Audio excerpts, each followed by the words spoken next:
காலமானது மிகவும் பொன்னானது. அந்த காலத்தை இப்ப தவிர்த்துட்டு, அதற்கப்புறம் பார்த்துக்கலாம்னு நம்ம நினைத்தா, அவ்வளோதான். அதற்கான உயரம் கிடைக்காது.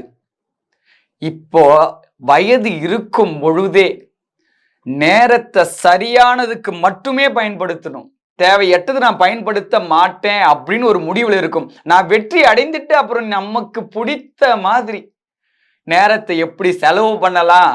எப்படி சந்தோஷமா விரயம் பண்ணலாம்? அப்படின்றத முடிவு பண்ணி பண்ணலாம். ஆனா வெற்றி அடைவதற்கு முன்னாடியே நான் காலத்த வீண் பண்ணேன்னா வேஸ்ட்டு தான். அந்த நேரத்த சரியான முறையில நாம பயன்படுத்தினா தான் வெற்றியே அடைய முடியும். எல்லாரும் வெற்றி அடையணும்னு மட்டும் ஆசைப்படுறோம். ஆனா காலத்த தரதே கிடையாதே. இப்ப கிளாஸ்ல நான் தான் ஃபர்ஸ்ட் வரணும்னு ஆசைப்படுறேன். ஆனா கிளாஸ் முடிஞ்ச உடனே பசங்களோட சேர்ந்து சுத்துறேன், வெளியே போறேன், இப்படியே இருக்கேன். அப்ப எனக்கு எப்படி வெற்றி வரும்? நான் எப்படி ஒரு சரியான கேள்விகளுக்கு பதிலளிக்கக்கூடிய ஆளா நான் எப்படி மாற முடியும்? மனதுல மட்டும் நினைத்தா போதுமா? அதற்கான நேரத்தை ஒதுக்கி, அதற்கான முயற்சியில் ஈடுபட்டு நான் செயல்பட்டாதானே எனக்கு கிடைக்கும். காலத்தை யாரெல்லாம் வீண் பண்றோமோ, கண்டிப்பாக பிற்காலத்துல மிகவும் வருத்தப்படக்கூடியவர்களா தான் இருப்போமே. நம்ம பள்ளி பருவங்கள்ல பலமுறை ஆசிரியர்கள் சொல்லியிருப்பாங்க. இந்த வயதிலே படிங்க படிங்க பிற்காலத்துல வருத்தப்படுவீங்க. ஆனா நம்ம அப்ப எல்லாமே விளையாட்டுத்தனமாக இருந்தோம். அப்படி இருந்த காரணத்தால தான் உயர்வா நல்ல நிலைக்கு போனவங்களுக்கு நான் சொல்லல.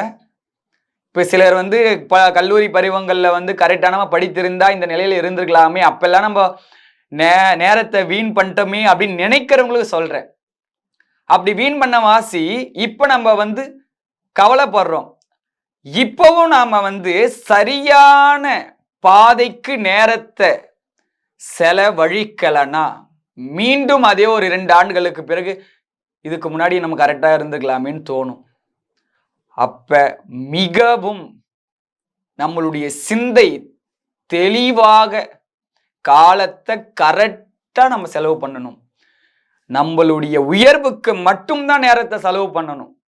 மற்ற எதுவுக்குமே வேணாம். வெற்றி அடைந்துட்ட பிறகு ஆனந்தமா மகிழ்ச்சியா பிளான் போட்டு சந்தோஷமா இருக்கலாம். காலம் மிகவும் பொன்னானது. அந்த காலத்தை சரியான முறையில் பயன்படுத்துபவனே மிகவும் உயர்ந்த நிலை அடைகின்றான்.